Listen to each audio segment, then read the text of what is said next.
Welcome back. We are back with day 2 of the Asia Minor. It's all happening live from West London in beautiful sunny Great Britain. That's absolutely correct. The sun is up, but we are inside. So 8 of Asia's finest CSGO teams are here battling it out. The prize, 2 spots, the London Major, brought to you by FACEIT in September. It's going to be a banger, and of course, as we get ever so closer to finding out exactly which teams are qualifying for it, well, it's only going to become a tighter and tighter race. My name is Trace Saranthus, also known as Stunna. You might call me that. You might call me something worse. It's okay. Nonetheless, I will be your host here on this analyst desk alongside some of my colleagues and analysts in Bleh and Sponge. You sticking with Spud? Spud's got like a nice, like, how do I say this? It kind of feels proper. Okay. All right. I'm happy. I can stay as Spud. But I just want to let everyone know I only wear this shirt for one reason. Oh, God. And one reason only. And that's so I can just break out of it and watch some Counter-Strike, Trace. There it is. Now, Counter-Strike is a game that permits actions like that. So I think, you know what, you're on the right path, Thank Chad. you very much. I'm all about that violence, that momentum, that speed. That speed. You know what? Is that copyrighted? Yeah, I'm pretty sure it probably is. Apologies. Don't sue me. Also, I think you can use all of that violence, speed, momentum to get your ass over to social media. That's right. Do it right now. Use hashtag FACEITMinor. Get involved with social media. Get animate. Do something weird. Do something strange for a little piece of change, but only tweet those at Sponge as well, because I don't think I really wanted to see those myself. Now, stay out of the DMs. Stay out of the DMs? Dark place. Yeah, probably your DMs probably are a pretty dark place. It's wild. And I don't mean that there's like cobwebs on them.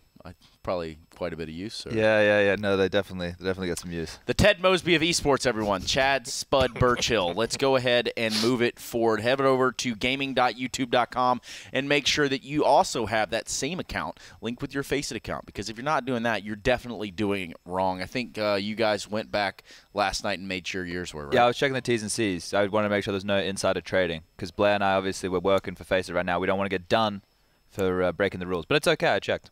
Yeah? Yeah, we can sign up. Sweet. 2 million points, if I'm not mistaken. For you guys, probably no points. But for the viewer at home, you can get some FACEIT points guaranteed. Whoa. You sure you know who's going to win? Are you sure it's guaranteed? You guys cool? We checked with the legal team, or? I don't know. I really can't move on to that one. I also think it's about time we take a look at the groups. Today, we're going to go into Group B. Yesterday, we took Group A, and, well, it turned out to be a little bit of a topsy-turvy affair. We can take a look there and see that it just, in fact, was a little bit of a rough showing in the beginning of the day, sort of maybe later midday. Later midday. Renegades. Yeah, don't adjust your television sets. That is correct. Renegades did lose to the first Japanese team to ever attend a minor, and that puts them straight through the playoffs, and then they had to battle through the lower bracket, have to kind of withstand watching that Vici versus Boots stand-in game of mess, and I don't even know. Was it even Counter-Strike? It wasn't, and then Renegades cleaned things up with the mop afterwards and made it nice and easy. And now they're through as well. They'll be in the playoffs playing the first place from Group B, which is going down today. Boom, Group B. Tyloo, 5Power, Tainted Minds, and Unique Stars. This could be an action-packed group. And, well, quite frankly, I'm expecting a lot more concentrated and, how do I say this? Speed, momentum, violence, chaos, destruction. No, that's definitely Asian CS we saw yesterday. No, it's going to be the same today, and I'll tell you why it's going to be the same today. We have Tyloo, probably the best team alongside Renegades right now. They've been doing very well as well. And then you, of course, have Tainted Minds, one of the better Australian teams alongside the likes of a Greyhound, of an Order. And it's pretty cool what's happening in Australia right now, right? Apart from Renegades, you have all these 3 or 4 teams can pretty much beat each other on any given day. Yeah. And on a good day, they can take down the likes of Renegades. They can take down the likes of a Tyloo. Then we have the other 2 teams, Unique Stars from Israel.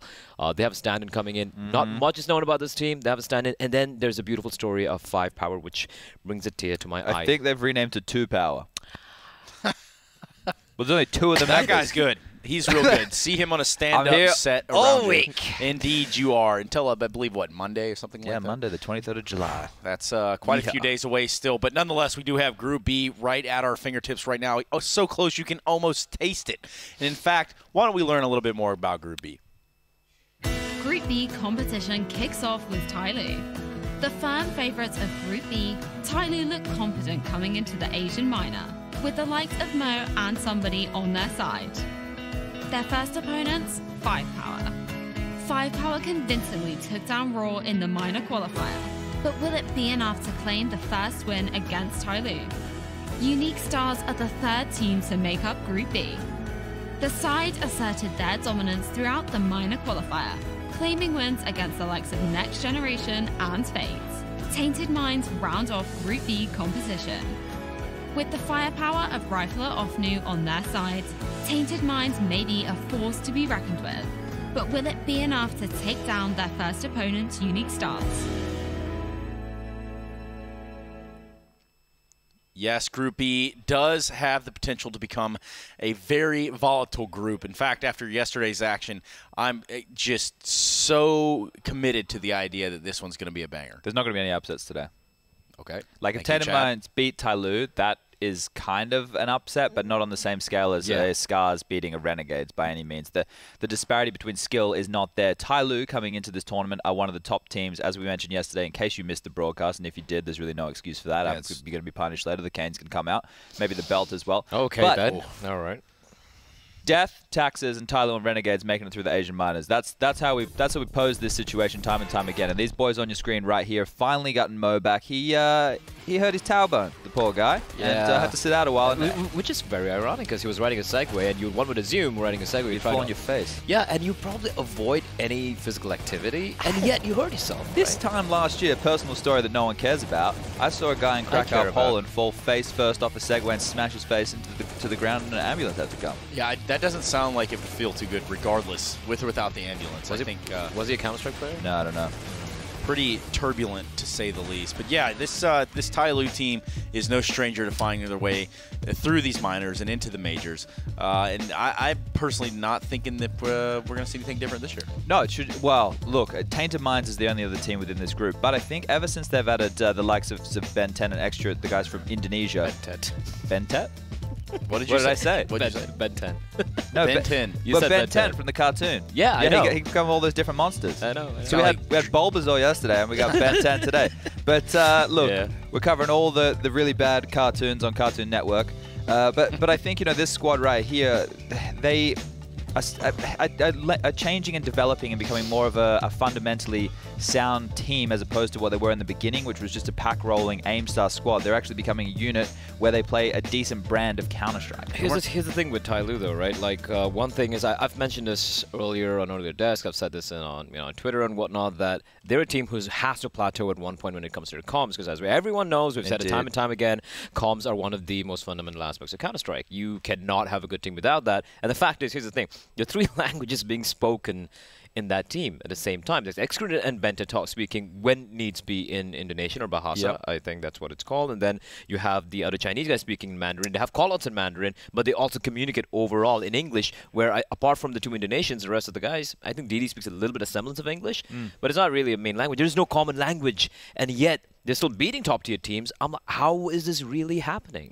I can think of one way to make that an even worse situation. Perhaps throw Portuguese into the language mix, and potentially it gets a lot worse from there. Either way, one team that has absolutely nothing to do with speaking Portuguese would be 5Power, which is our next team that we can kind of focus on right now. That's going to be the matchup here against Tyloo. And guys, what do we know about 5Power? They have 3 stand-ins.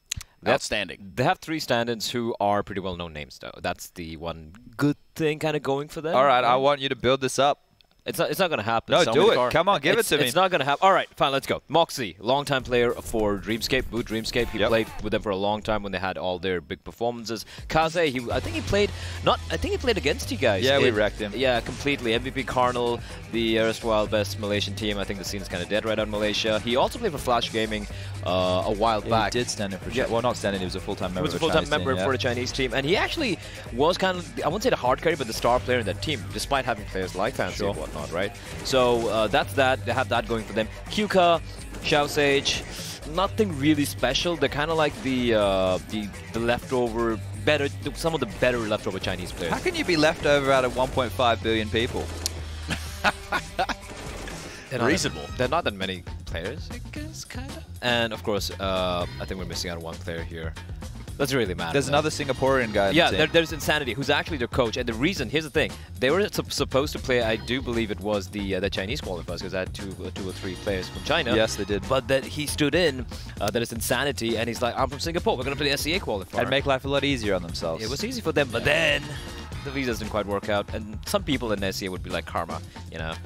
But whatever, I don't care. Like, they're here. And they're going to lose, so it's all good. Like, we're gonna quickly get through this. Look, there's no point. But there's no point, you know, building this up as if it's going to be. If it becomes a Cinderella story, if it becomes a miracle, then cool. We give it. Well, hey, Chad, you were wrong. You're not so smart. Which is true as well. Well, we weren't going to say that live on air, at least directly to your face. I was going to wait you're going to tweet at me later. You were somewhere else, and we were just going to say it kind of like off broadcast. Okay. But anyway, that's what good friends do, right? Yeah. But yeah, stab me in the back with it, man. Okay, well, how was that Egypt trip we had planned, man? It wasn't. It never actually came to fruition. You kind of bailed out. You got a friend, and then you. Whoa! All right. Speaking of friends. So moving forward, let's talk about things that are actually pertinent here, Chad. Let's talk about a map veto. You know what? This is a best of one. We're not quite on to the best of 3 yet. Yes. If you let Tyloo play Mirage in a best of 1, you've got a couple of nuts and bolts loose in your head, mate. Here's the thing, though. I think 5Power actually have a decent chance of Mirage. What are you talking about? All Tyloo do is play Mirage. That's the only map they know. There's 7 maps, but they're like, well, is Mirage the only one? We're always going to play it. I think 5Power are actually going to try and let Mirage through. I guess because it's going to be a pug, right? For those guys, right? They have to just play on the fly. Everybody knows how to throw a basic AXQ. Everybody knows how to get basic mid control. Or at least I hope they do. Never count on the window smoke, though. They should. We should have a tally. You know what? This is a little surprising. The fact that 5Power banned out Cash, a map where, considering it's literally almost a pug team, you would expect them to try something crazy here. But then again, you know, Cash just requires some level of coordination, some level of comms and whatnot. Yeah, I'm expecting them to try and push it to Mirage and Duster. Now we do have Mirage and Duster remaining. As well as Inferno. As well as Inferno. Inferno should definitely be banned out of 5Power. I don't see this lineup playing Inferno. That allows... Whoa! All right. I'm going to give them props for that by removing it. So if they get it to Dust 2, you can be happy because the individuals can just scrim Tyloo's just going to ban out Dust 2. All right, well, let's wait and see. Drum roll, please. Yeah, there we go. Well, it's Inferno. This one's over. This is a 16-3, 16-5 kind of scoreline. We can pretty much wrap it up. Go to map game number 2. If you guys want to go make a bacon and egg sandwich while listening to our voices, that could be a good plan. Or, Chad, I got a better idea. You can make me a bacon and egg sandwich. Okay. And we just start from there. Okay. I'll show everyone how it's done. Use your social media to get involved by tweeting pictures of your best bacon, egg, and cheese sandwich. That's right. Use hashtag FACEITMiner. Make us all jealous because we don't have, you know, bacon and egg sandwiches around here. We got sandwiches with bacon. We just need the egg. And the I'm shaking ass with the imitation barbecue sauce. That's HP sauce. That's not invitation barbecue sauce, you filthy I've upset Americans. Some people here that use the metric system. That's all I know. Oh, boy. All right, so... Are we doing this? We're painting the positive... No, he's all cool now. We got to let him off the hook. It's fine. All right. I was thinking what we could do right now is look at the positives for Tyloo throughout the tournament. I don't know if we can paint that picture so well in a 5-power situation. Because if you look at this matchup, this should be lacking. This should be relatively quick. It doesn't really matter which side Tyloo start on. They have the structure. They have the chemistry. They actually have their 5 players in the server. They're of better caliber. They're more experienced. It's no way that this should be a loss for Tyloo. No way. I mean, like even yesterday, we were very surprised when Scars beat Renegades and all that. Right? But this is not happening. This is really not happening. Scars was an actual team. Yeah. They tried something special. This is going to be just like 5 players running out, trying to make something happen. We're talking about Tyloo, who are finally back with Captain Ball. Here's the thing. Even though they had a stand in AE was kind of, you know, he is a primary operator. He was a primary filled the role. Yeah, so he just filled the role. So there was even with that, they performed pretty darn well against a top-tier competition. They played the double op more as well than when they have Mo and... Well, but here's the thing. Mo's a pretty capable operator in his own right, right? And he's a much more experienced player, so the comms are back. They have the best player in Asia. Bentet's playing again. Xgrid, here's the thing. Xgrid also seems to have kind of found his groove. He's actually hitting his shots now. He was struggling a bit. The nerves are being an issue. And here's the thing. Now they played in Sydney. They played in Cologne. Sure, varying results here and there. Indeed. But at the same time, now this is a team who are more, they've been forged in fire, so to speak. And in a tournament like this, when you're talking about teams like 5Power, teams like Unique Stars, they're not going to be breaking a sweat here. You're right. Well, if we take a look at these numbers, powered by HLTV.org, you can see that 5Power, in some ways, have taken Doesn't really matter, Trace. Taken the win here when it comes to the percentage games. But thank you, Bled. Which roster? Which roster? We have to add context, matters. right? So viewers at home, this would be with the core of the roster at least, and this is not the core of the roster. This is only 2 players. In Counter-Strike, we consider the core to be a minimum of 3. Numbers don't lie, Chad. Well, numbers do lie. These numbers didn't lie. Here's the thing. Statistics require context, and context is what gives them relevance. So me giving this relevance to say these stats mean absolutely nada is the most important thing. That's context. That's the context of this. Because of the core not being in place for this 5-power roster, because of unfortunate circumstances, here's how the first 2 games of today should play out in theory. Now, I don't want to be, throwing too much smack around. It is early in the morning still. But the Renegades, top team, Tyloo, number 2. And then the next best should be Tainted Minds. They're going to get a warm-up, hopefully, against Unique Stars. Tyloo get the warm-up against 5-power. And then when we meet in the upper bracket match, I'm hoping we get a good game of Counter-Strike, and we can really see what level Tainted Minds are at from their boot camp that they had in Europe in Katowice. Because if they've come over here to practice to just get better, that's a problem. If they've come over here to practice to win the minor qualifier, perfect. That's what I wanted them to do. I think amongst all the five powers. Okay, Virtus Pro. It's not there. It's tournament. Yeah, but amongst the 5 players in Tainted Minds, I think 4 of them have attended minors in the past, and some of them multiple times. Born, are you okay?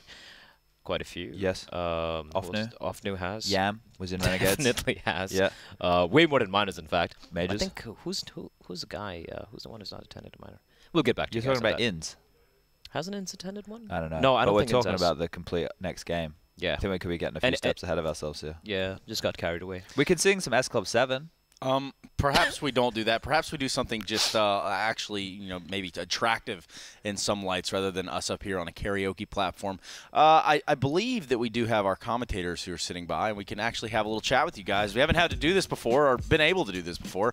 How was your sleep, guys? How was your night? It's great. Excellent. Thank you. Very sprightly this morning. It's a terrible question, man. Come on, what's wrong with you? Well, maybe the bed's not. You can say no. Maybe the bed's not up to your standards, James. Maybe like you need like a super soft bed, or like you like sleeping on the floor. I find that a lot of hotel pillows are like very saggy, for lack of a better word. Just horrible and too soft, and just like a bag of sand or something. And that's not. I can't get down with that, man. Anyway, BYO pillows. I do not do that. Enough about hotels, man. I'm happy to see Tyloo here, Captain Mo. Man's in a wheelchair, man. He's got broken femur. He got wrecked on a Segway. It was really cool when we were in Shanghai, and Tyloo was playing on the stage. He wasn't playing, obviously, but he was on the side of the stage in a wheelchair. He came out, and the crowd went absolutely bananas. It was a nice moment. I'm happy that he's been able to make it here. Hopefully, he's as comfortable as one can be with a busted neck. He's coming in like Stone Cold Steve Austin, man. Minus the little, leather waistcoat thing. Yeah, I mean, it was heartbreaking to not see him play, because I don't know. For me, he was always the guy for the team. He was the fearless leader. So yeah, Sponge was saying he's like one of the most storied players. Yeah, well, that we still have who've moved from 1.6 in the Chinese region to CS:GO, right? It's him, Savage, and TB who are the names that stand out. Yeah, from we that kind don't of really era. talk about Savage and TB nowadays, but yeah. Are they dead to us? Kind of, they're dead to us. Oh no. What happened, man? That's a little rough around the edges. Fierce Tiger, you know the story, right? No. No, the entire land DOS incident. Wait, hold up. We're going deep in some conspiracy theory stuff here. We need to educate the viewers. We can never assume. All right. So what happened was the reason these guys, the Chinese time, Vici Gaming, reached the minors was because firstly they weren't supposed to go to the minors. It was Fierce Tiger who qualified by fielding a VAC ban player. Oh my. Yeah. That'll do it to you every time. Yeah, and Vici Gaming's gaming house, their internet connection got cut. Literally got cut, and all fingers are pointing at 5Power, and it was very shady, and surprisingly, it was Savage and TB, very storied old school players. This actually happened, and then when they were forced to play the rematch, they're like, no, our player's on vacation right now, and then they finally withdrew. So we don't really talk about Savage and TB Interesting anymore. times. Interesting times. Some gangster Chinese stuff. Counter-Strike. It's Wild West. Covert ops going on. Splinter Cell status. There's a lot to talk about, though, isn't there? With all that stuff going on. So, got to watch out, man. I'm a bit worried right now. Indeed. I don't know. What are you worried about exactly? China's far away from here. Just saying. Yeah, but I'm heading there soon. We gotta be nice to the Chinese at this point. I don't want to get any power cut. I want the internet while I'm there. So, since we're talking about internet, we're talking about all this technological stuff. Perhaps I inform you, the viewer at home, that we are just waiting on a quick server restart, and we're going to be jumping into this game rather shortly. Now, with that said, who do you guys have in this one over there? It's going to be Tyloo. It has to be Tyloo. I mean, the thing is, it's best to one, right? So if something if they start on the CT side and I think a better question is how can 5Power possibly win? And if they if they can just like burst, just push all together into a site and break the buys of Tyloo on their CT side, then maybe, I mean, maybe they get like, I don't know, 8 rounds or something. It's hard, but it's best of 1. But how can Tyloo know what they're doing if they don't know what they're doing? You know what I mean? That 3-dimensional, 4-dimensional chess, almost FNS status. I think it's actually the best one. I think it can be an interesting predicament, right? Because if you're on a T side, for example, especially in Asian Counter-Strike, you may want to just keep things simple, keep things slow. So if they try to, if like 5Power try to make something happen to get an early advantage on their CT side, they can deal with it. But at the same time, people can make mistakes and wait too long and then have time pressure. You put a smoke down, who knows, man? It's like you can have a split decision in a match like this, I think, which can really make things harder than they need to be. So I think it can be a tricky balance to play against a completely. You can't plan for this really, apart from just keep things simple, don't overcomplicate things. I mean, maybe they'll be prone to over-rotation, something that Tyloo can try and test. But also, we're playing Dust 2, right? So Inferno. Oh, Inferno. We're also playing Inferno, right? Damn, I was real close. But just one off, so perhaps. No, I think it was between the two. So yeah, whatever. 50% Haters will chance. hate. You got a 50% Yeah, here's chance the thing with 5Power though, right? I mean, they do have the firepower. They have some pretty, you know. They do have the 5Power. They have the firepower. Like, I find this very hard to even paint a positive picture in this scenario. yeah, okay, here's the thing. The good thing going for them are a pretty experienced bunch of players, so it's not going to be a random pug game. They will have it semblance, and they played with each other, by the way. Even Moxie has played with these guys in the past. Kaze stood in for them. God, they can probably get like 6-7 rounds, maybe, on a good day. I have an important topic to breach. All right. Okay. Do you think that we could get Dan to use your most prolific casting line, Trace? I don't think that that's absolutely necessary. In fact, I don't expect this one to be close enough to where it needs to be used, Chad. We're going to save it? I think you save it for the real bread and butter matches where it's really close, right there, down to the wire. Would you want to tell him what it is? Because he may not have heard it. No, we're probably good. I'm wondering about what this is. Actually. Yeah, I don't know what this is. I'm quite curious. Well, I might have to this sell them. Prolific commentating. All right, Chad, like, fine. Let's hear what you got. Do it to me. It is, and I'm only going to say this once. Holy moly, red beans and ravioli. It just kind of fell out during a broadcast. I can't really explain it. I don't know where my brain was, but it happened. We talk a lot of crap, but that's red beans and ravioli. That's beyond me. What kind of mix is that? What kind of salad bar have you been to? I don't know, man. You guys have he's the from fake the barbecue South. sauce. So Red beans and ravioli. Are red beans even called red beans? I don't know anything about they're beans. red beans. I That's need a real beans. thing. I don't think they're called red beans. Why would you eat beans? Right? I think they, yeah, kidney beans, yeah. It's not even real beans. potato. What kind of beans? These are street beans. Thank you so much, Chad Spud Burchill. And we'll be here with him all week long. At my expense, of course. Of course, we try and make as many jokes about you as humanly possible. It's okay. I'm like a sponge, one might say. What's your predictions for this Tainted Minds roster? James or Dan? Or both? Dan? Oh, you put me on the spot now. I need to look it up. I honestly have no idea. I just want to see the action. I need to see some material first before I can make a judgment. All right. Yeah. I get it. You're ready to see the action. I'm ready to see the action. You want to see the Eagles. Yeah. Oh, Because you're not going to see the Eagles here. But Let's we have a will look. see some Counter-Strike. You guys take it away. We're going to be heading back upstairs. Thank God. All right, well, just before this match starts, so Yes. Tainted Minds off news, UC, Yam. Oh, Yam's back. Oh, yeah, he wanted to be at home, didn't he? We used to cast these Inns guys. And Burn, are you okay? I'm not familiar with him. Like we've done a lot of Oceanic Counter-Strike. Off-news UCs, yeah. Yeah, we know off Yam, news for UC sure. and Yam. Inns and Sponge. Well, when it comes to it, we'll have a conversation with Sponge about the other two and see if we can shed any light on that one. That will be interesting. But we've got all the players on the server now for 5Power and Tyloo, so I guess the knife needs to be done. But yeah, it's. I think these in a best of one. I think it's better that you see this in a best of one, right? Because you have the upset potential with basically a mixed team. I have a mixed team called Mixed Koreans. Because that's the best name you can possibly have for a mixed team, right? But just I'm putting it out there that it's too late. It's over. It's game over, man. It's over. I think Damn, it's- 5Power won the knife like pretty good. It's interesting because, in theory, if you're a really good team and you like understand the theory of Counter-Strike and all that jazz, then playing a mixed team like this, it shouldn't be too volatile because it's 3 players. So it is actually like full-on mixed strats. It's not just like one stand-in or something where you can sort of just actually sort of still have a team approach. It's gonna be a puggy approach, and I think that like Tyloo, again, like speaking from the theoretical Counter-Strike, if you're Tyloo. playing correct Counter-Strike, and you just stick to those fundamentals, you don't have to take as many risks as the opponents will present them to you, because they're gonna be full of leaks with how they play, spacing, strats, the way that they do pulls, all kinds of stuff. Hold on, let me just check something. Will be off. We're into the pistol though, and 5Power. They chose to play on a T side. They're gonna be on one smoke. I mean, on in a best of one. Yeah, I think T side is probably might be easier on the T side with a mix. Yeah, in fairness, I do think it is a T side where they win this game if they win this game by just breaking the buy rounds of Tyloo. Start with some kind of basic default. You go here, I go there, etc., and then move into Carnage. That'll be a just too late there. I'd like to see a good grenade, but this time he'll slightly miss the mark. I remember in Shanghai, Xcurate was an absolute god, so I'm looking forward to seeing more from Xcurate. He had some insane rounds, and very, very talented player, and then obviously, you know, just star-studded lineup as far as, you know, China is concerned. Somebody, Didi, Bentet also a fan favorite.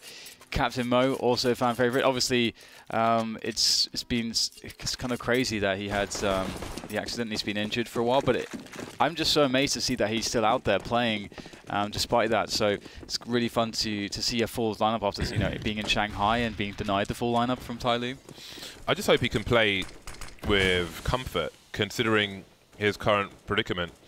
I don't know, like, I mean, he's literally, well, I don't know if he's sitting in a wheelchair right now, but he is wheelchair bound in general.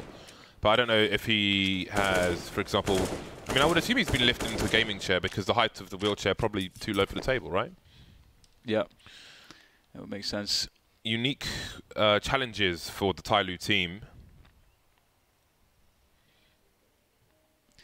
I think again they'll be fine so long as they sort of just start slow, stick to some good fundamentals, and they shouldn't need to take too many risks. But 5Power, they do offer the deadly confidence of a mixed team, the nothing to lose mentality, and that's going to make them, you know, pretty scary in some of the faster rounds. They're taking this one quite slow, but, you know, we can expect more simple things as well from them. You know, very one-dimensional thinking, I would imagine. Obviously, it remains to be seen, but, you know, it's unlikely we're going to see them making a lot of crazy mid-round calls. If they decide to go towards A, they're probably going towards A. So, nice little setup here towards our arch side, the bait. Look at the time on the clock here.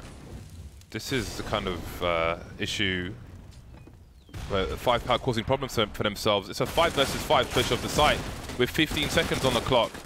Oh dear. And you simply can't wait this long. And I mean, yes, they're a mixed team, but I don't think that is a reason to be waiting this period of time. I think any 5 players can have better timing than that. So I don't see that as an excuse. I mean, you might have your plans, but you should have general awareness of timing and error correction and such. So that is that may be telling of what we can expect in this match, to be honest. Yeah, it's a little bit shocking because I would have expected them to think, all right, guys, what is something that's pretty easy for us to pull off here? Well, that's just a very fast round, like a really fast round, very limited decision making. Just get into a B bomb site or something like that on the anti-force spy, but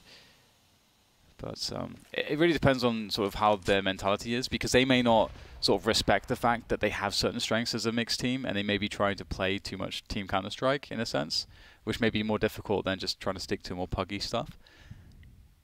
So we'll see how that turns out, but that is a pretty nice start for Tyloo in the end, if they can hold on to this round, which you would imagine that they'd be able to. There's only one smoke grenade on 5Power, which presumably will be on CT, or for the CT spawn area on the B bomb site. So here they go, moseying on up towards B, and Tyloo have no info, and they may not actually rotate somebody in time here, because they don't seem like they're going to go for any info either. They are putting all their faith in Bentet. QKA, if you're wondering. The rest, I guess, is his FACEIT username. Queen King Ace. He did. Indeed he is, and it's a no flashbang push for the remaining 4 players. It seems the bomb will go down. Now they've got an AK, and they only have a man disadvantage. 2 of the 3 players of Kevlar. Boost coming in for Tyloo eventually, and that will stop Moxie from getting into position. Double peek will not be good enough. Shao Sage gets 2 out of it, actually. That's a lot of damage for 5Power. Yeah, I do think that it's a bit strange that Tyloo, with no information, would just stack towards the A site. I'm not sure what the reason is for that. Obviously, you know, I'm sure they can have faith in Bentet, but it's if you're in a situation where it could be that the Ts with 5 CZs can explode onto your site against one player, that's not an ideal situation if you have no warning or no way for Bentet to stop it. If he's playing car and he can see them coming with a jump peek and can drop a smoke or something, that's a different story to play one player there then. But yeah, definitely quite risky.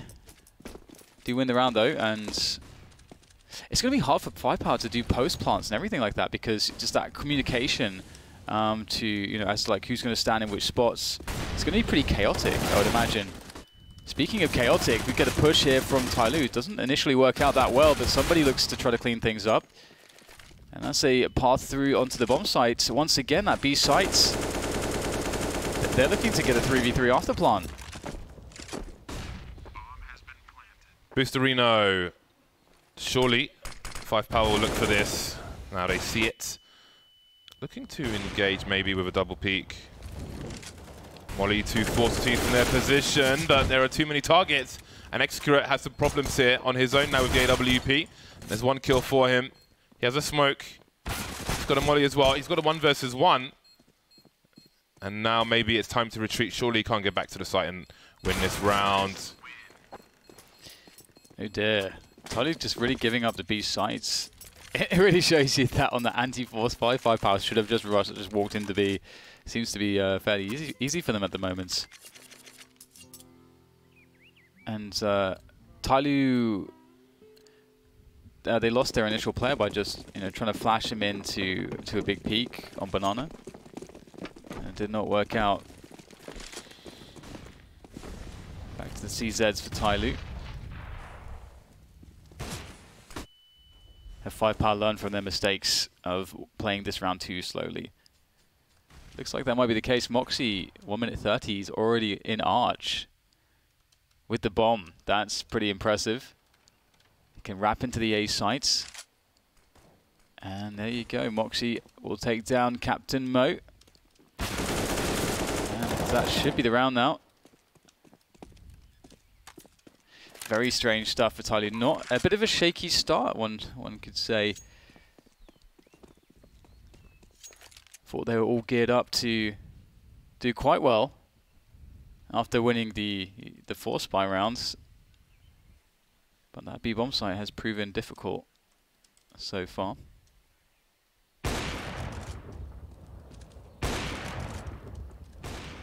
QKA looking for the remaining Tyloo players, but they are chilling out at the moment. They need to full save next round. Holding on to only really a CZ and a Kevlar.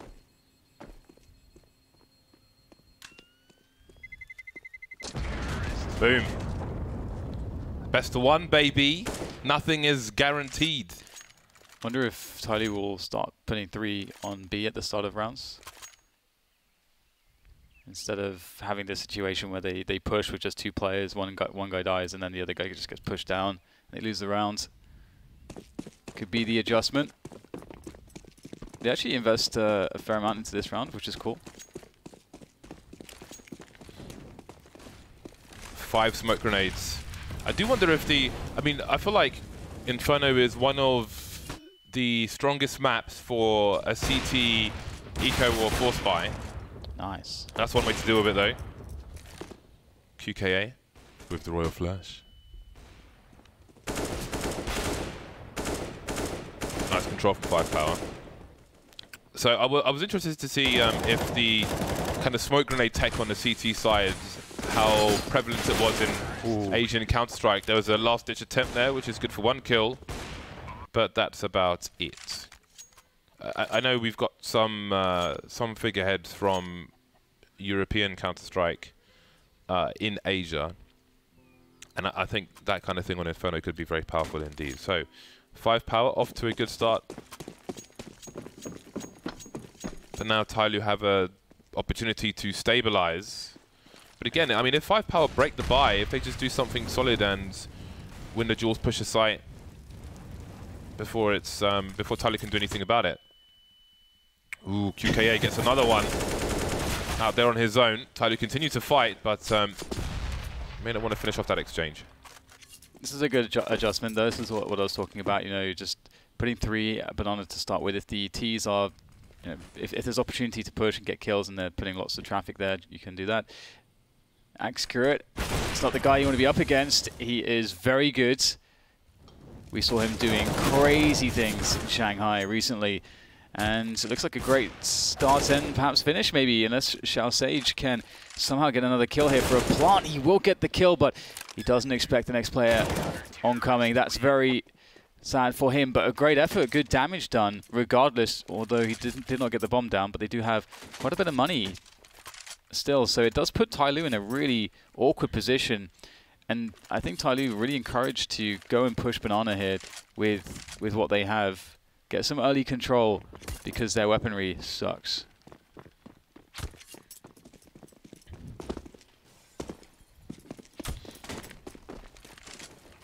Two towards the B-bomb site this time for Tyloo. Double grenades. 5Power have not been shy to get into banana early. FACEIT by the tree. Joined by QKA. Double arch play for Tyloo. They'll begin with their first smoke on top mid at 125. 4 smokes in the hole for Tyloo. And again, this is something that 5Power need to do, is exhaust the utility of Tyloo. They're being extremely patient on banana, but no further challenge beyond the initial grenades. I think they need to show some presence towards top banana. There's a second smoke.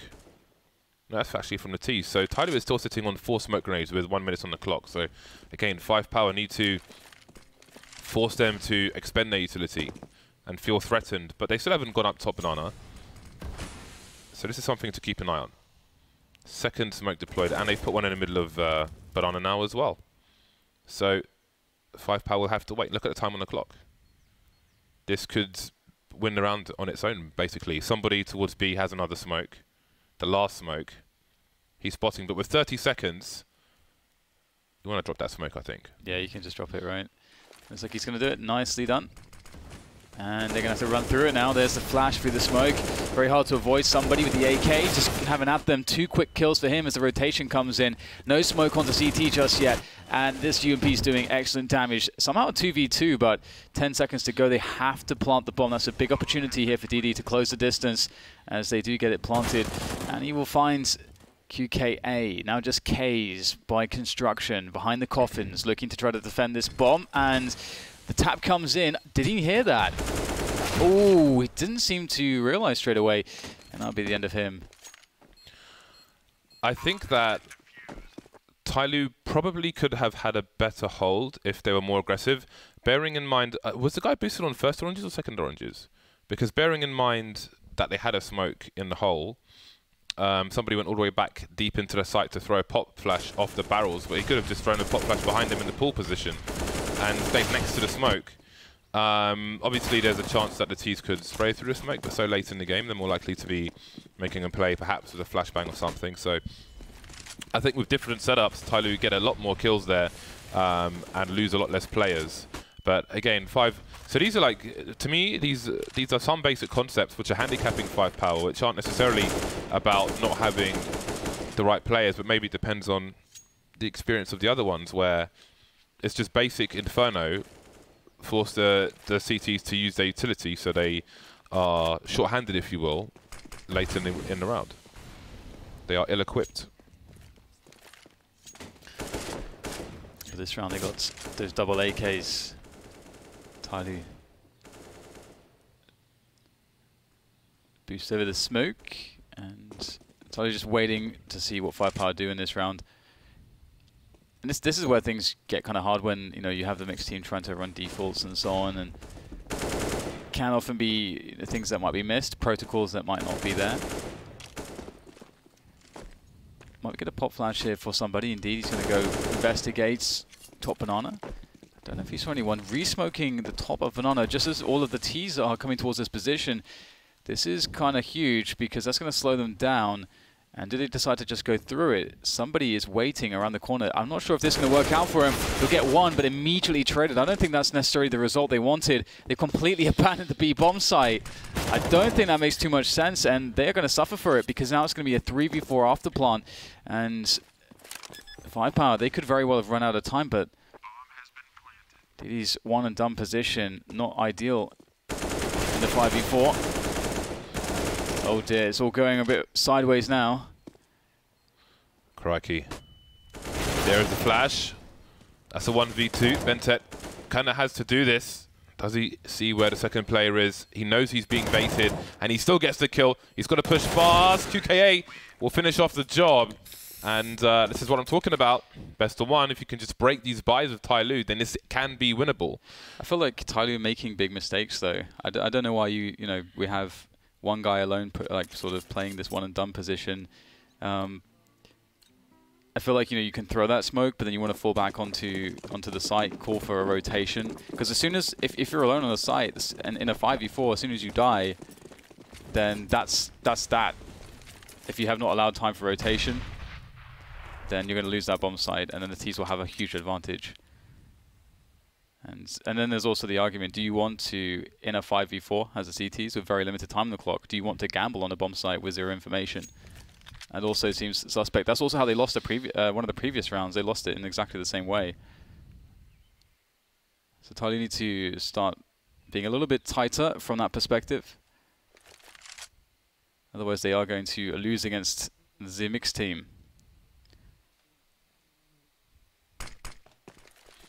In comes the beginnings of a push. 3 CTs here, although there are still 2 Ts towards the A side, but it seems the bomb is kind of committing towards B, so there are 2 players towards A. And now with a frag, Tyloo not really sure what's going on because there are frags coming in both ways, and the last player on Banana is the person carrying the bomb, QKA, who will rotate towards the A side. So it seems 5Power are trying to take both sides at the same time, but A will be the one which will be successful. Bentet and Execurate on AKs, nothing to really lose in this round, so I'm sure they'll go for it. Execurate, though, is at a very disadvantageous angle. Moxie's doing 3 jobs at once, but still gets the kill, and that might shut down the round. Yeah, I feel like Execurate, if he wins that, then maybe there's a chance. He's so good too, so unfortunate for him to not get that kill. Because he did check it too, he actually properly checked everything, which is cool. Sometimes you see players sort of half-check things, not really sort of check, just like swing their mouse in the general direction and then, then away and then get wrecked by a position. But he actually went for it. And that'll be the 6th round for 5Power, and indeed they are having a pretty good half at this point. But again, I think there has been some glaring issues in some of the decisions that Tyloo have made on their defense, which has really cost them. I think a good general rule is that unless you're in a lot of trouble or a disadvantage, you don't want to blindly gamble, stack towards one side of the map, unless you have the information as the CTs. And that has what has cost Tyloo massively. Okay, so they do have the rifles back out again. We're seeing very limited AWPs here on the CT side. Their money's always getting wrecked. All right then, Execurate is going just on a very long journey, but there's nobody there to trade kill for him. There are 3 players on Banana, but he's charging in on his own. Somebody will win the second duel though. So job done the hard way, but job done. They have control of Banana as well. And 5Power don't know that there are 2 players towards Banana. All they know is that somebody is there. Captain Mo on the balcony and DD on Arch. Now, I feel like, it was quite telling that 5Power picked the T side. This is where they need to win the map, if you will, by getting as many rounds as possible. Tyloo 4 from 10, I don't think is as bad as it looks for Tyloo. 5Power, excuse me, I feel like they need 10, 11 rounds here. Otherwise, they should be in trouble. It's a good pick for 5Power. Yeah, I'm already thinking if Tyloo are in trouble right now. Bentet needs to hold Banana by himself. Standing on the wall. 1 kill. Got to fall back and away. Does he have any nades? No, no nades. Rotation's really fast. So he's got to do everything by himself here if he wants to prevent that bomb from going down. 1 versus 3. There's another frag. Repositioning once again. Keeping the 1v1s going. That's good movement here from Bentet. The player spotted, but he can't get the third player. And his teammates are finally entering Banana for the 2v2. Captain Mo is 2 for 7 at the moment. You do wonder about the comfort. Mo and DD. No nades whatsoever. No kit. Walking into the angle. They know there's a sniper on the site. And now it's a 1v1, but there's a kit next to the new box. Kaze comes out. Back in again. Ooh. Not shy to win the duel there. Round number 7 for 5Power. And they've broken the money of Tyloo again. Yeah, not having a good time of it. 5Power played 5-player.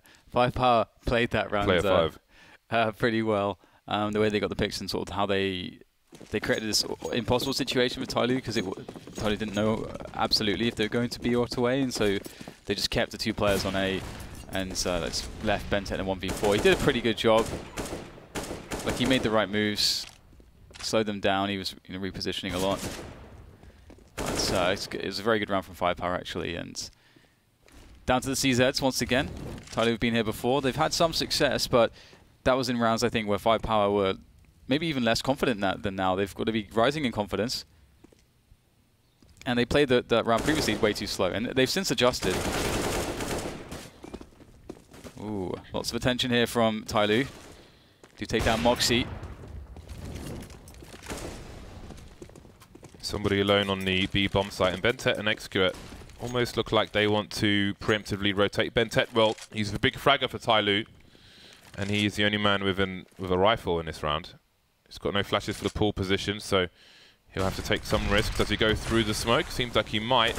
Oh, he's got an angle. Only good for 1 kill, though. Somebody out in the open, but he can't get anything done, and that should be the round. Mo and Executor have nothing to lose here, so they'll be pushing with their CZs. Loss bonus is rising for Tyloo, but 5Power are heading towards an 11-4 scoreline at the moment. They did win the pistol, 5Power, but they got reset immediately. Tyloo really struggling here on the CT side. Yeah, it's interesting. I feel like it's one of those classic Inferno problems where you have one side of the map that's you just like have like 2 or 3 bad rounds there, and then you start to have just those problems to then sort of just destabilize your entire CT side. That's all it takes. In a couple bad calls, and you can get in a lot of trouble on the CT side. And Extra has picked up the AWP, and we've not seen too many AWPs on the Tyloo side, and he is incredible with an AWP. Like, just generally as a player, Extra is incredible. And we've not really seen him have much of a chance to do anything so far in Inferno, so this should be fun. And it will be a 2-3 setup for Tyloo, fairly passive to begin the round, not too much banana pressure from them. 5Power will have Banana up, mostly up for grabs. Excurate is posted up on the very defensive angle there, but easy to nade him off. And he will fall back towards CT as 5Power start to try to take control of apartments. It's really annoying when you miss that jump. Minute 15. And this is actually a quick point is an AWP has been what they've been missing on that B site a lot, because if you want to solo hold it, the AWP is really the best way, and they've rarely had that. Bomb won't be heard hitting the floor by the CTs. They're too far away. Tyloo have no information towards mid. Somebody is inside the arch, and Bentet is starting to rotate towards the B bomb site, but at the 45-second mark, that is where a lot of people would start to wander towards B. So now Execurate is on his own. Bentet has no flashes either, so he can't really help Execurate. Execurate must deliver. He's blocked on the side of the wall. Repositioning. He is isolated, and he's blind, and now he is gone. Bentet trying to move into position. 20 seconds on the clock. Takes one.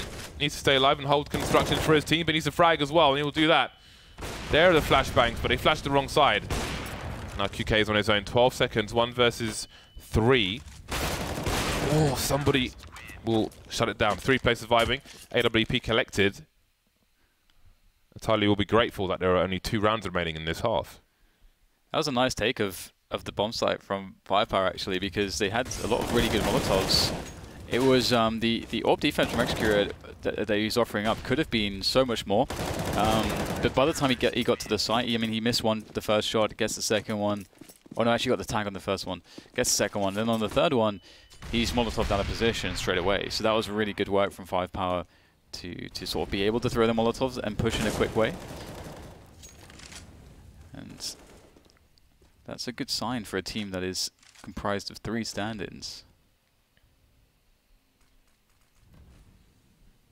The old pop flash burst through up to top mid. At least somebody on the cubby. I didn't know that he's been spotted. Ooh, will they actually go towards quad? He could get a nice backstab in if he gets a good timing. He's surely going to peek now. DD peeks. And all the frags for DD. Sandwich mode here for 5Power. It's between somebody and DD. And it all gets finished off. And that'll be the 6th round for Tyloo. And the money's finally run out for 5Power. Yeah, Tyloo have kept it close, and I do think that this should be Tyloo at an advantage, keeping 5Power away from the 10-round mark. As long as they, well, if 5Power win the pistol, then who knows? But I think Tyloo will have a much better time of things on their T side. Execute not flash, got to get off mid though.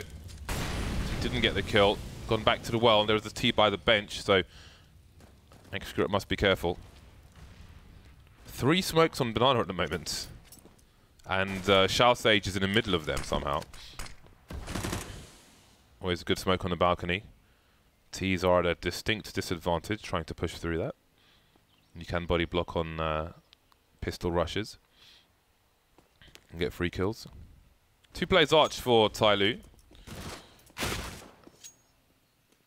FACEIT with some small engagements that'll keep Bentek close to the B bomb site. He's been a keen rotator towards A without all the info in the world.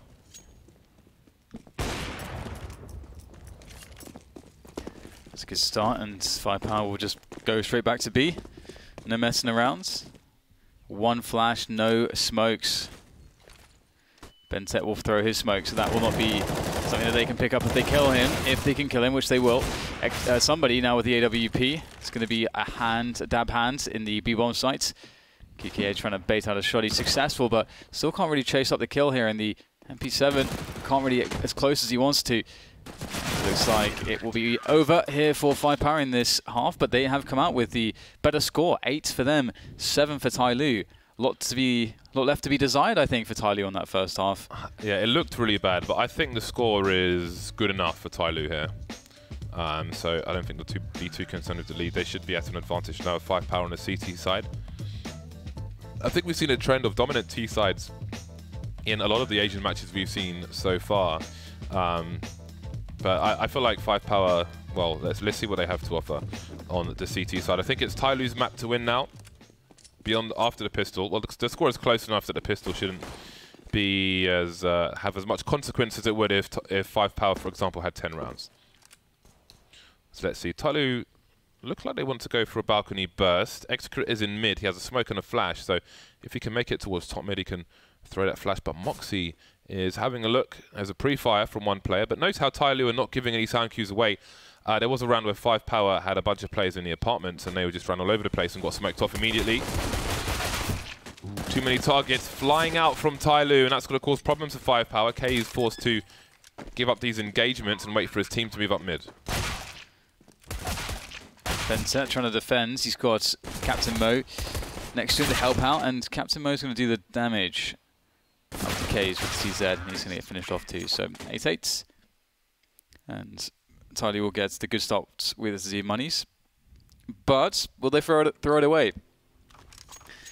They they managed to force that situation of the 5Power in the first half, you know, force buying and winning against the superior guns. But can 5Power do the same?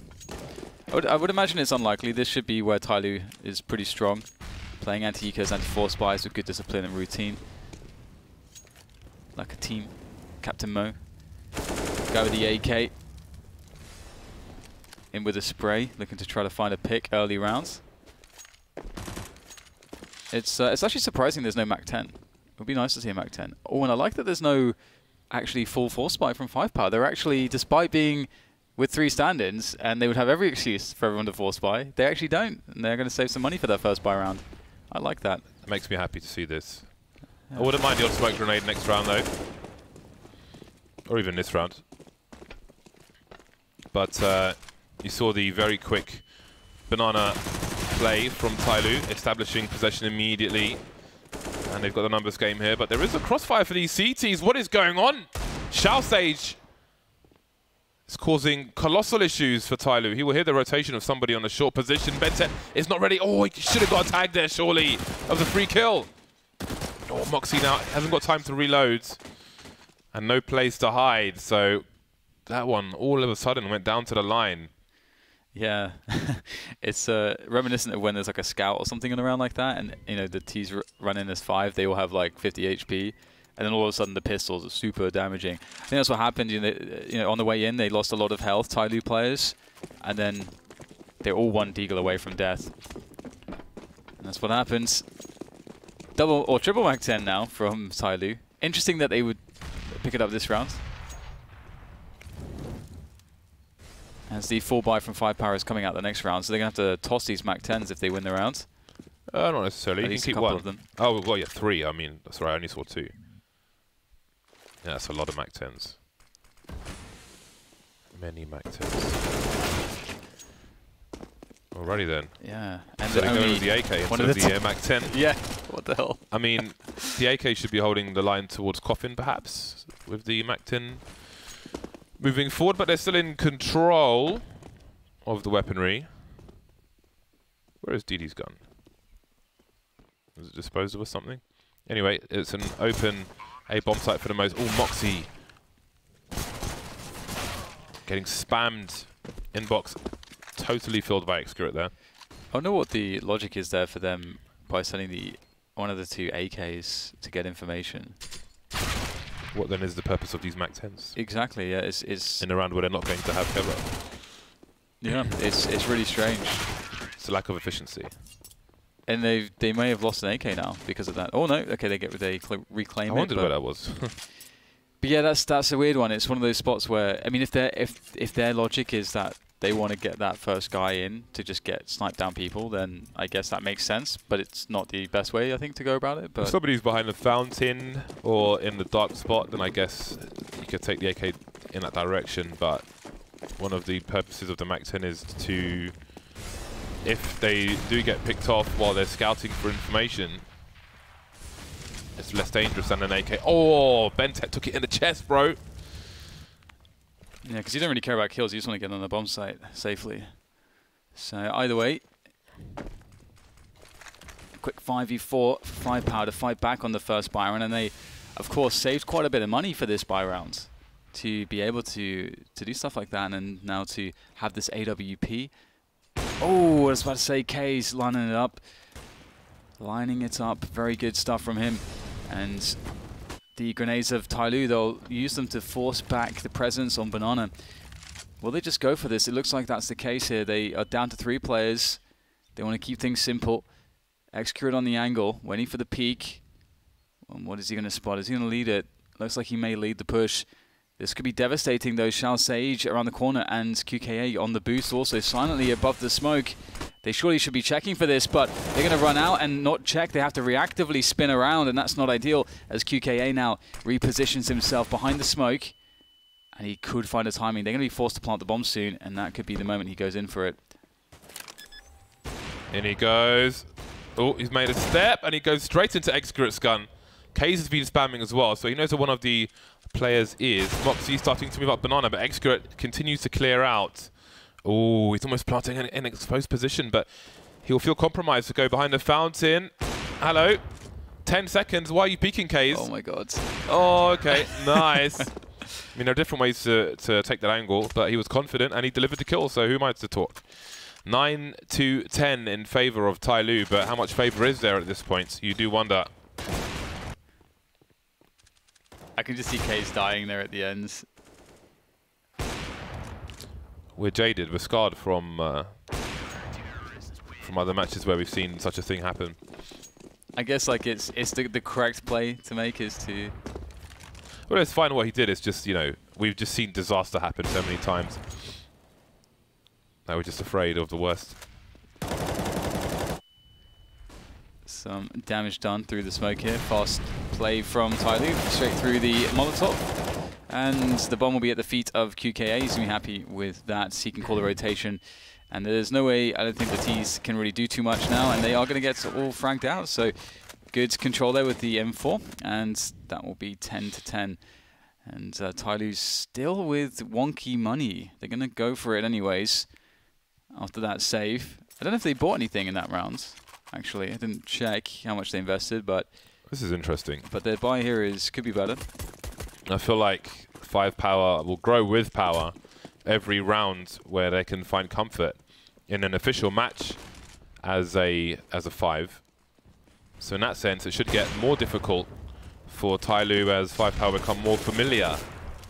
It's all well and good if they've had time to practice, for example,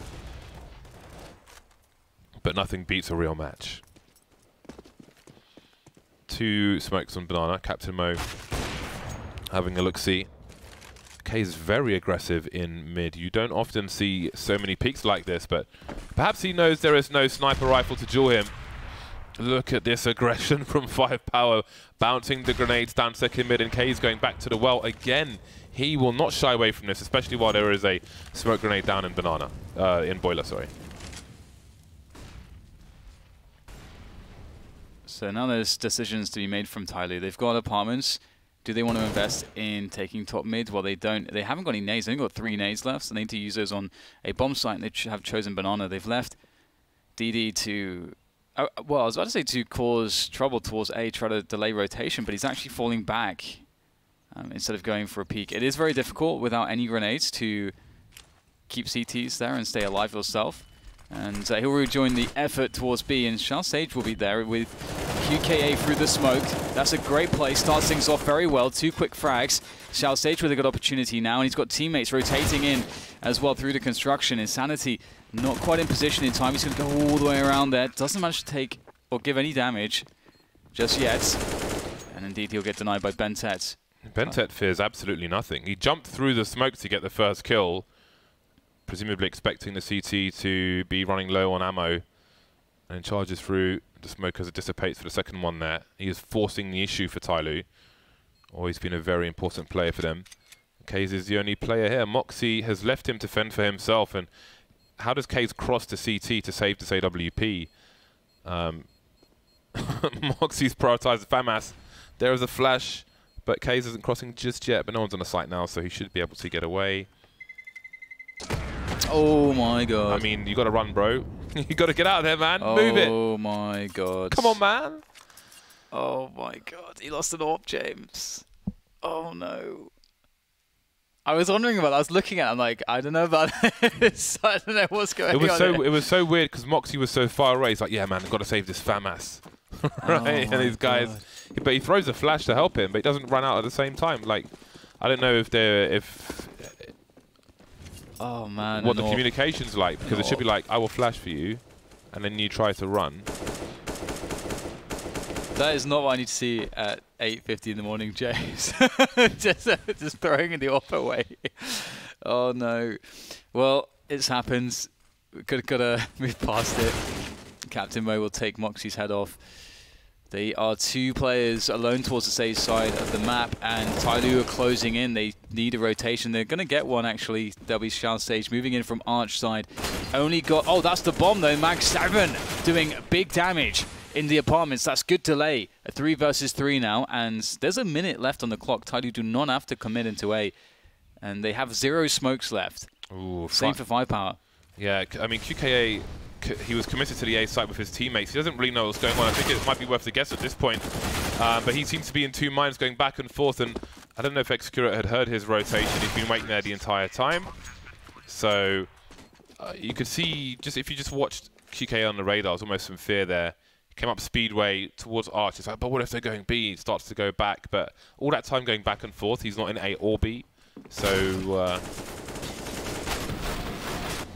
it's 2 players active for 5Power there, and they get ruined. I mean, maybe he would have got wrecked by Execute anyway, but yeah, maybe it's like early morning jitters for both teams, because I think we're seeing like a lot of mistakes from both sides that probably wouldn't be made all that much most of the time. But that's okay. First game of the day. Early morning for us, but for them, it's afternoon. 5Power down to 5 pistols. Bentet 25 for 14. Captain Mo is 4 for 16. And I wouldn't be surprised if he, I mean, I think it's fair to say that he probably isn't ready to come back, but because of roster locks and all that, it's probably forcing the issue here and just trying to do what he can, which I respect.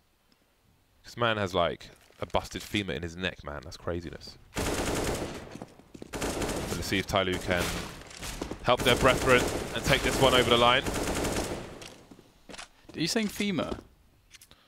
Yeah, femur's I read that it was femur, but femur's I'm thinking leg. I know. But that's what I saw written. That's your thigh bone. Let me. And I know what a femur is. what do you know? Because that's what it was written on the thing. He's got a leg in his neck, Dan. Yeah, there would be problems then. Yeah. Yeah, I was thinking because femur's the thigh bone, tibia's the shin bone. I think. No, femur neck is a thing. Is it? I guess maybe. Oh, neck of. Oh, I'm an idiot. Neck of the femur, not in his neck. It's the neck of his femur. That makes so much more sense now in just every single way, in so many different ways. Yeah, it does. It kind of does. Because I'm thinking like. I feel really stupid now. Because you made me think like he had a vertebrae injury or something. I'm not a scientist, man. Anyway, just Google, if you're interested, just do an image search, neck of the femur, and you'll see a picture of an arrow. It's like where the like below the ball joint. Yeah. So his neck is fine. There's nothing wrong with his neck. Yeah, because that's okay. That's just the neck of his femur. That's what I thought you meant, like a vertebrae was. So everybody calm down. At least we cleared it up. Yeah. Thanks to me. Take the credit there. So we've got 13-10 situation for Tyloo, of course, and after some initial grenade exchanges, trying to force CTs back, trying to take position. And they have denied some information. It's a time of the round which usually the CTs have to start asking questions. Okay, what are they doing? Let's make a pop flash play. Let's get some information. Let's retake top mid. They've retaken top mid, so now they pretty much know it's going to be B already. Obviously, starting the rotation. Good pick off from Kaze as the move starts to come in from Tyloo. They've got to be very swift, but this AWP is doing excellent damage. This could not be a more perfect hold for 5Power as they go up to 11 rounds. And with that, what is the money situation here? It's still okay. It's still okay for Tyloo. Tyloo still will be able to buy up. That was a very, very needed round for 5Power. That's going to get them back in this. That's a lovely frag from Kaze. That's not easy to deliver that first kill. Then Shao Sage. He's still laughing at the neck femur thing. The neck femur. Yeah. The neck leg. I don't know, mate. Neck thigh. I know what a femur is, but I was like, okay, maybe there's 2 femurs. One's in the neck. 2-round lead for Tyloo. Full utility for the team. Kaze moving from B back towards the A site to add a third person. And 5Power look comfortable on Banana for the time being. There's a minute 20 on the clock. Smoke towards the arch position from DD.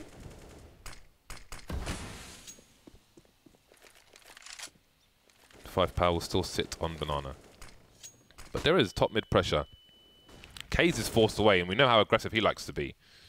He really wants to force the issue.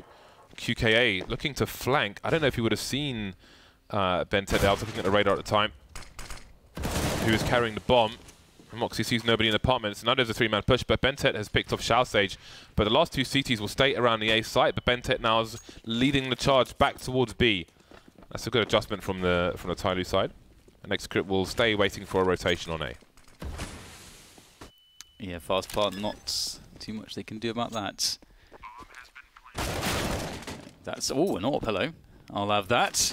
Wait, is he taking the AK? I guess maybe he's going to save the AWP for...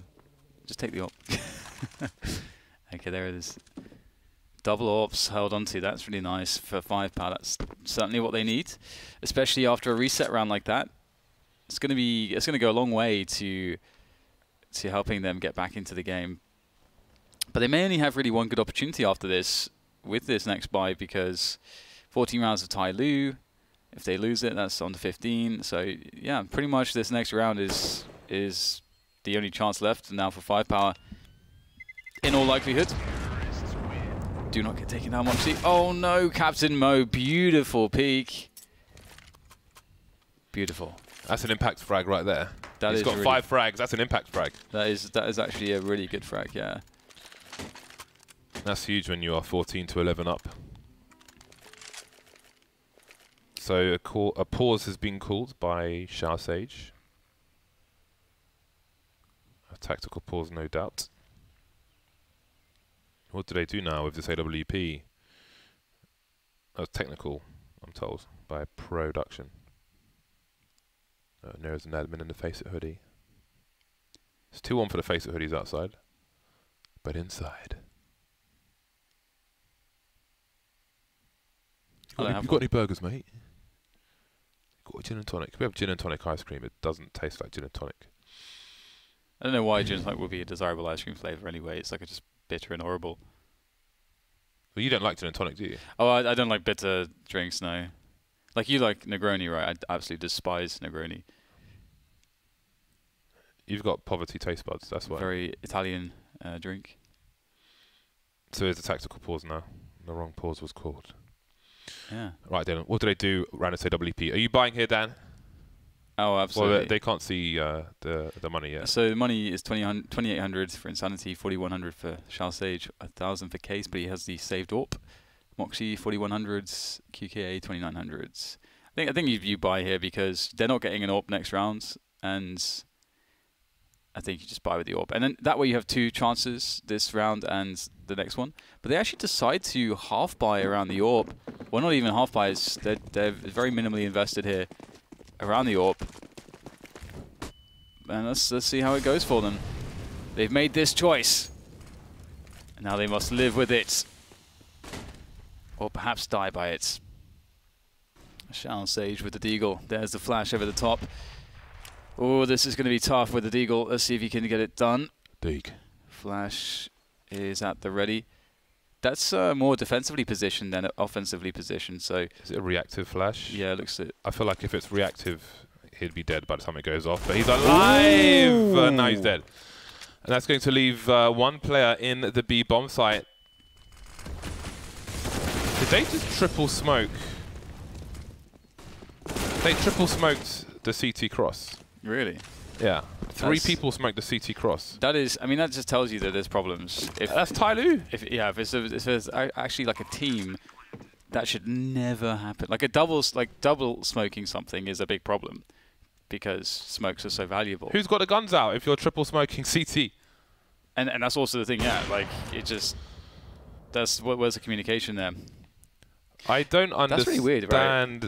How Tyloo at this point could be in a situation where 3 people are smoking the same thing. It's weird because I mean, just generally when you're playing a pug even, right, you know, people call, I'm smoking this, or you know, who's got the smoke for CT? And someone does it. Someone takes the job and instead no one else takes the job. Like you should be, while you're all standing top banana, somebody should be designated guy to throw the smoke while somebody else holds the angle and so on. There's lots of ways you can do it, right? Because you might do it in the way that, okay, the person that is like third away from or third closest away from the choke point is the guy that throws the smoke because he's close enough to throw the smoke, but he's not, you know, close enough. He's not like too close to the front to mess up the spacing for trades for the first 2 players. If you're wondering why we're focusing on this so much, some people at home are probably like, "Who cares? They won the round." It's telling of problems that can cause them more significant issues elsewhere if they lack that level of coordination. That's why it is important. It is a symptom of a larger problem. But this could be the last round here for 5Power. They've got the 2 AWPs, and Kaze is off to a good start once again. Insanity, though, he can't hold his short position, and down goes Kaze as well, and that might be the game for Tyloo. Yeah, I completely read the money wrong, and oh, this is very nice. 5Power in with a good chance here. Shao Sage in a good position to do damage. There's one. The second almost. Down to 12 HP. QKA does not have a rifle, though. He's on an AWP, so the health might not matter too much for somebody. He's going to rotate all the way back, and QKA, I wonder when he'll realize what's going on. Seems like he's got a good inkling as to... Execute ran onto the site with the bomb in his hands. I feel like maybe it is early Dan. Perhaps coffee is required for Tyloo because they seem to be out of sorts. Let's see, somebody should know that he's got time to take some position. QKA with an AWP and 2 flashbangs. Does he go in with the does he go in with the CZ? If he goes in with CZ, he can't really flash because the draw time of the CZ is monumental. So this is a horrible position. He has a defuse kit. We listen for the beeps. He has a limited time. He has to run. But he only needs 1 bullet. Ooh, somebody wants to make sure he hits the mark. Taken by surprise. And that's going to be that. 16-11 for Tyloo. A difficult game of Counter-Strike for them. I mean, if we look at the scoreboards, everybody's on 21 or more frags for Tyloo. Captain Mo is 7 for 19. So I do wonder if he's having some issues relative to the leg in his neck. Got some leg stuff but yeah, I do think they got enough rounds on the first half, Tyloo, as bad as it looked for them. But I mean, they do seem to be very disorganized. Yeah, there's definitely a lot of issues. This could have been like a 16-5 game, 16-6, something like that. We saw some mistakes, which had nothing to do with Captain Mo fragging as well. Just decision-making mistakes, just where they position players, how they handle spots, which is sort of fundamentally a bit wrong and not what you would expect. So they gave an opportunity, quite a few, to 5Power. 5Power looked more organized than I expected too. Like they actually had, they had defaults, they're taking ramp control when they're pushing sites. They had like good molotovs and stuff. But Tyloo also do have really good individuals, and like every single individual is very good. So that's helpful. I do want to mention I'm not calling Captain Mo out. I'm not a scoreboard analyst. I'm only asking questions as to if his injury is affecting his performance in the server. But perhaps the games to come will give us an idea of that as well. So something to keep an eye out for. But I mean, overall, Tyloo just look all over the shop, man. Yeah, it's going to be interesting to see what the analysts make of that one, actually. Because, yeah, I mean, obviously we all have huge expectation for them. And that's really, where the critique comes in.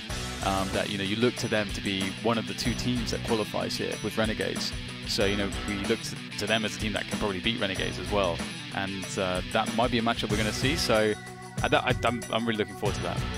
Yeah, but going into the bracket further on, I feel like if that kind of Tyloo goes up against a Japanese team, for example, they're not making the major, Yeah, the Japanese team are really good.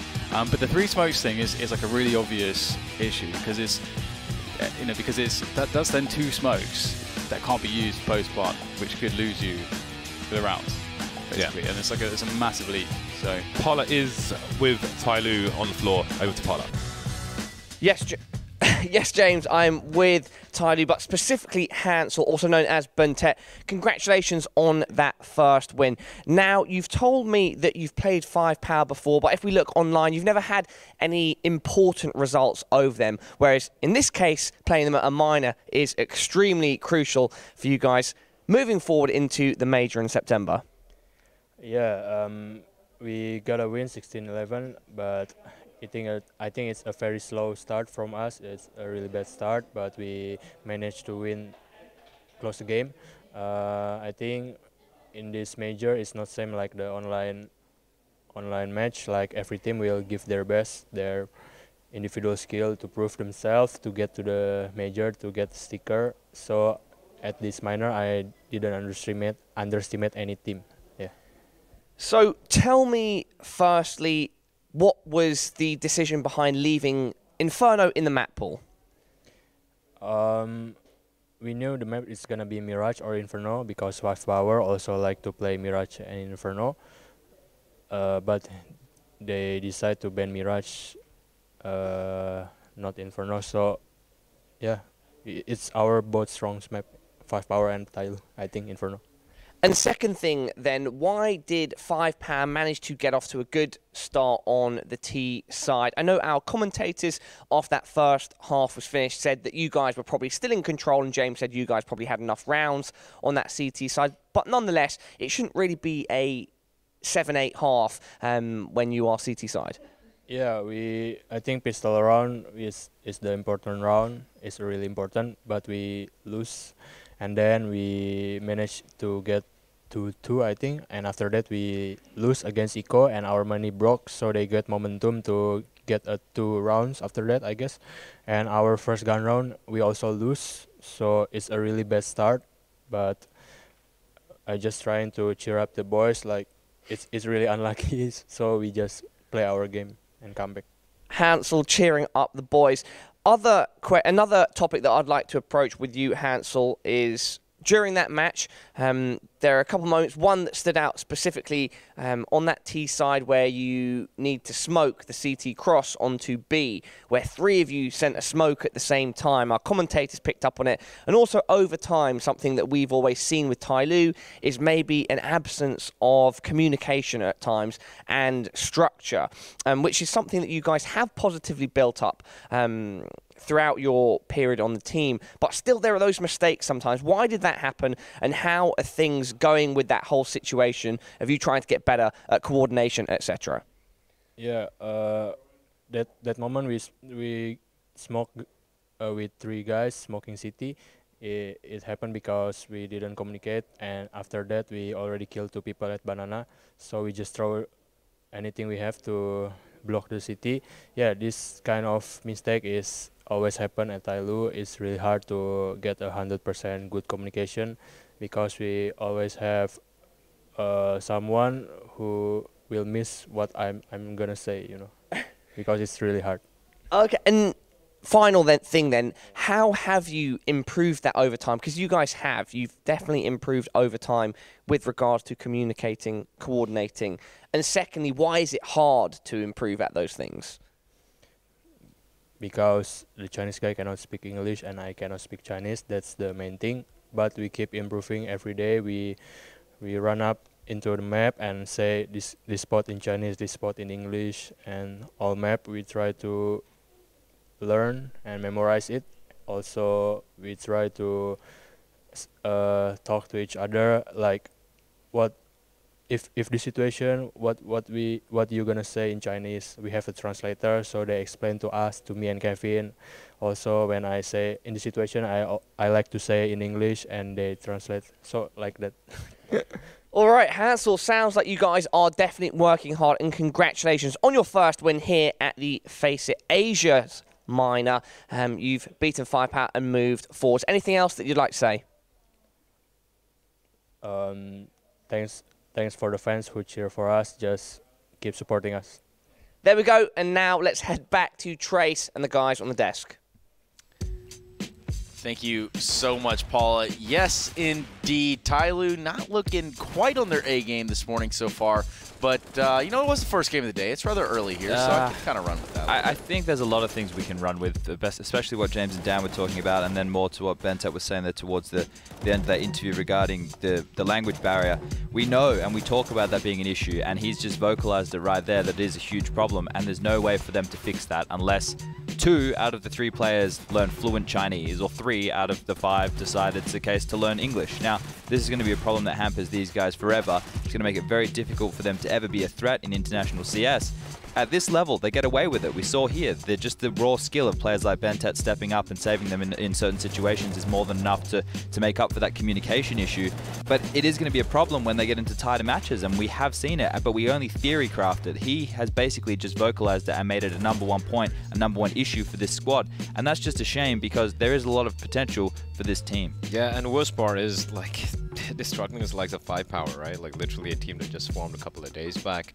I'm just speaking to these guys backstage, the Dreamskip guys, and it turns out that I didn't know about this, but it looks like Moxie and Kaze both can speak Chinese pretty well and understand it pretty well.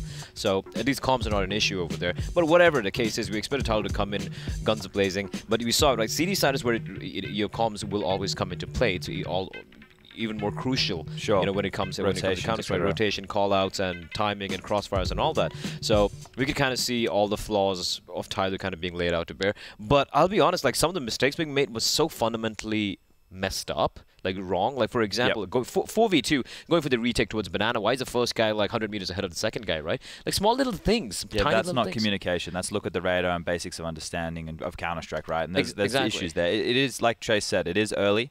So maybe we let them off the hook there. They did get the win. A W is a W at the end of the day. That's the American mentality. But they have to sit down and they need to reevaluate going forward. They need to make sure that when they play against the likes of Tainted Minds or Unique Stars in the second matchup, they're not making those issues if they want to get straight through to the playoffs. Yeah. Because this isn't a positive sign, and this isn't the Tyloo that I thought that we'd be getting coming into this tournament. I'm not painting too much of a dark picture right now because it is just the opening match. There is time for them to turn it around, but definitely issues that have been highlighted here. Definitely some glaring issues here in just the fundamentals of the game within both of these teams, I'd say. Sure.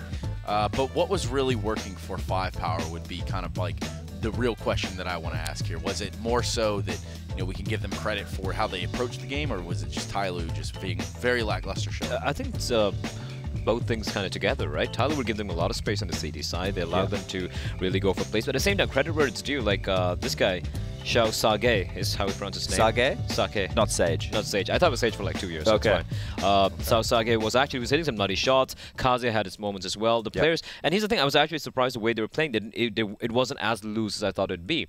Especially on the T side, you know, there was some cohesion. There was some, you know, some smokes and things stuff being thrown in. They kind of seemed to have an idea what they were doing. But at the same time, like I said, it goes with the caveat that Tyloo CD side was just so very sloppy. I think Bentet touched on the money issues early as well. They did get broken. They did lose rounds that they probably shouldn't. And when that happens, it seemed like they wanted to mitigate that issue by doing stacks. You know, they did the somebody over towards B-bomb site. That's the player. No, there was actually somebody I see what you over did there. towards that B-bomb site behind the wall, and 4 me. players over towards the A site, and he went down, and the rotation was so far away. Yeah. If you trade efficiently like that, then you're in the B-bomb site, you're in the A-bomb site. Wherever you are, we know how difficult it is to retake on Inferno. I just want to really reiterate this point, those people at home understand. Tyloo got the victory, right? The reason that we're being so harsh about these mistakes is because they're one of the favorites in the tournament going up against a team who has 3 stand-ins. Yeah. Now, it doesn't matter how well these individuals play, Tyloo should have them covered day in, day out. And going forward in this tournament, we are seeing, and hopefully we won't see the same issue in Tyloo, but it is definitely things that need to be highlighted and need to be, you know, same thing we did yesterday with Renegades when they lost to Scars. Yeah, I think this is pretty much Tyloo's Renegade moment, I'd say. Sure, like yesterday, without the loss. Without the loss, which was always worse. And coming up next is going to be, unfortunately for them, it's going to be a tougher opponent. It's going to be, in all probability, it's going to be Tainted Minds. Let's be honest about it. They should take that win easily. Let's not jump the gun. At this point of the day, we've seen that basically anything is possible. Kind of like this head-to-head where we kind of took a few seconds to maybe break down some of the numbers between Zero Sage and... Zero Sage? He just completely butchered that. How do you say it? Zhao? Xiao Sage. Xiao. It's like Xiao. It's like... and Bentet. Yeah, that was it. And Bentet. I could be wrong. Let's look at the numbers. Let's look at the numbers and see how they kind of break down. Pretty even all across, right? Bentet kind of bailed out Tyloo again from some pretty shaky scenarios on the CT side. Yeah, once again, we need to put context on these statistics. These are the statistics of the players in the last 3 months, right, on LAN. Yeah. Now, once again, Bentet plays against a higher caliber of opponent than the likes of his counterpart, Mr. Sagi over there. Mr. Sagi has not played any international lands as far as I'm aware. Well, there you go. So his 3 months. stats are a little bit skewed in that regard when Bentet gets to play against the best in the world on a relatively frequent basis. So put a bit more stock in his numbers. He is definitely the best player within, I would say, all of the Asian region. Yeah, we've seen, we talk about exposure, this, that, and the other, and Bentet is certainly a product of that exposure to more of the top-tier, high-level Counter-Strike, wherein which you will see important things, such as the basics, brought to you by Chad Sponge Burchill. Yeah, the Spud, he's been put away for the rest of the day. I think we'll just bring out Sponge here. But you're still but look, this situation is where I knew Tyloo were going to win the game. It was still in the first half, but it's where eventually they got their economy back in place, and they just played out a standard round of Counter-Strike. And then I was like, okay, well, they know what they need to do. At this point, they just need to make sure they're doing the things in the right order. AWP here finding an opening kill. He's going to fall back. The rotation's going to come in, and the rest of the players from Tyloo are going to rotate over the bomb site. Utility used well, going to slow down this attack onto the B bomb site, and then they just trade out efficiently. You see Bentek coming from Coffin here. He's going to grab one, stay alive, Pester, grab a second, that individual prowess, and then the last 3 players on the team are just able to swarm down the remaining player of 5Power and finishing it off nice and easy with the basics. Nice job. Small little, like, I mean, yeah, they did this pretty well, but one tiny little mistake. And again, goes to show, Benja was talking about the comms. This, he got team flashed in, and he was not aware of that. Like, he got completely blinded, and it was a free kill for the final guy. So even when it was working out, there were the small little things, small little nuggets. Nuggets which will screw you. Hopefully. Trinkets. Yeah. Bad. Do you know there's a fun word I learned? It's an American one. It's about like knickknacks. It's called tchotchkes. You heard that word? That's I think tchotchkes is a deli, right? I don't know. I just learned from this guy. You need like however many pieces of flair. I think it was the Jennifer Aniston movie, The Office Space. How about we back some of the space up here and perhaps take a look at the brackets as they begin to unfold for the first time today. Our first match is in the book, 16-11 in the favor of Tyloo on Inferno, which tees us up pretty nicely for Tainted Minds versus Unique Stars. Now, personally, I'm excited to see how Unique Stars perform. It's complete unknown quantity, right? So that's complete why, X factor. Yeah, we get to delve into that. I can bring a little bit more insight on some of the Australian guys from Tainted Minds and the history of them throughout. But Unique Stars, for me at least, Blair, are completely unknown. All right, I've only seen them play at IESF when it was a different lineup, like a year back. They actually played. They weren't that bad. They actually took a map of MVP PK, a team who regularly is in top 3 in Asia, right? They have a little bit of experience. It's just unfortunate that they're from a region where they don't really have that many tournaments happening, not that many events happening. Not a whole lot going on. Yeah, but you know what is going on later on. Hold on. You know what is going on is heading over and getting involved in this giveaway at faceitmajor.com/giveaway. I don't think there's anywhere else that you should want to be, especially this early in the morning. Head over to faceitmajor.com/giveaway. Sign up. Try to get 2 million points. We got about 2 million big bangers we're trying to give away. And if you aren't signed up, well, I just don't think you're going to get any part of that. Coming up next, though, will be our next matchup. We do have another best of one teed up for you, the viewer at home, here at the FACEIT Asia Minor, and it's sure to be a banger. So make sure you hear this when we come back.